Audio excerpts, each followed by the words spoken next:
आज का हम लोग का टॉपिक है वो है प्रोटीन। सबसे नेसेसरी और सबसे महत्वपूर्ण टॉपिक है हमारे न्यूट्रिएंट्स का जिसका नाम है प्रोटीन।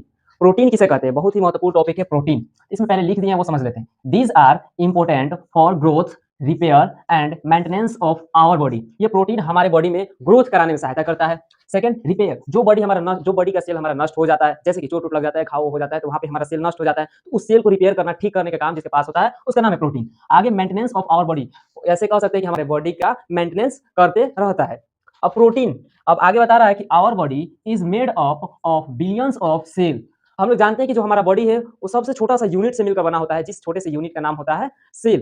तो इसमें हमारा जो बॉडी है कई बिलियंस यानी कि अरबों खरबों सेलों से मिलकर बना होता है। जैसे कि इस दीवार को देखेंगे तो यह दीवार किस चीज से मिलकर बना होता है? ईंट से मिलकर बना होता है। ईंट से मिलकर पूरा दीवार बनेगा, फिर बहुत सारा दीवार मिलकर एक रूम बनाएगा, फिर बहुत सारा रूम मिलकर एक बिल्डिंग बनाएगा, एक घर बना देगा, और बहुत सारा घर मिलकर एक गांव का निर्माण करेगा। वैसे ही ये सेल है हमारे बॉडी में सबसे छोटा सा यूनिट है। सेल मिलकर टिश्यू का निर्माण करेगा, और टिश्यू मिलकर ऑर्गन का, और बहुत सारा ऑर्गन मिलकर ऑर्गन सिस्टम का निर्माण करेगा। वही बता रहा है कि हमारे बॉडी में सबसे छोटा सा यूनिट है, उसका नाम है सेल। और सेल जिस चीज से बना होता है उस चीज का नाम होता है प्रोटीन।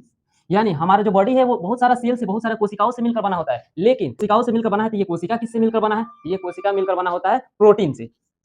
आगे बता रहा है कि growing children and sick people require more protein in their diet. जो बच्चा ग्रोइंग हो रहा है, ग्रोइंग यानी कि बढ़ रहा है, छोटे छोटे बच्चे जो बढ़ते हैं, वृद्धि करते हैं, और जो व्यक्ति सिक यानी कि बीमार है, उनको चाहिए कि उनके भोजन में ज्यादा से ज्यादा प्रोटीन की मात्रा उपलब्ध हो। अब प्रोटीन की मात्रा ज्यादा से ज्यादा उपलब्ध होगा तो जो बच्चा छोटा रहेगा वो धीरे धीरे करके उसका सेल डिवीजन होगा, उसका सेल बढ़ेगा और धीरे धीरे बच्चा बढ़ेगा। और जो व्यक्ति बीमार रहेंगे तो उनके कोई ना कोई सेल नष्ट रहा होगा या रह गया होगा, तो उस जो सेल नष्ट हुआ है उस सेल को ये प्रोटीन ठीक करने का कार्य करेगा।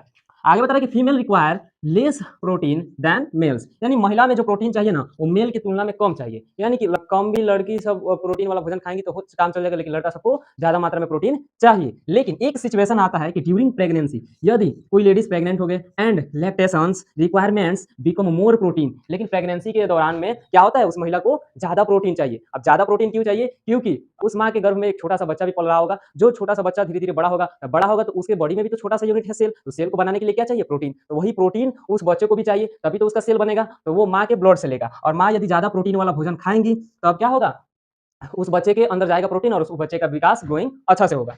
आगे बता रहे हैं कि our hair and nails are made of protein. यानी हम लोग जानते हैं ऐसे कि हमारा जो नाखून है, नेल हो गया, और हमारा जो बाल है, ये मेनली प्रोटीन से मिलकर बना होता है। ऐसे कह सकते हैं कि ये हमारे बॉडी को अच्छा से ग्रो होने के लिए, विकास होने के लिए प्रोटीन का होना काफी आवश्यक होता है। यदि कोई व्यक्ति बीमार है तो उसको प्रोटीन वाला अच्छा खासा भोजन खिलाइए, ताकि उसका जो भी सेल नष्ट हुआ रहता है वो सेल अच्छा से ठीक हो जाए, और वो सेल अच्छा से ठीक हो जाएगा तो फिर कोई दिक्कत नहीं रहेगा।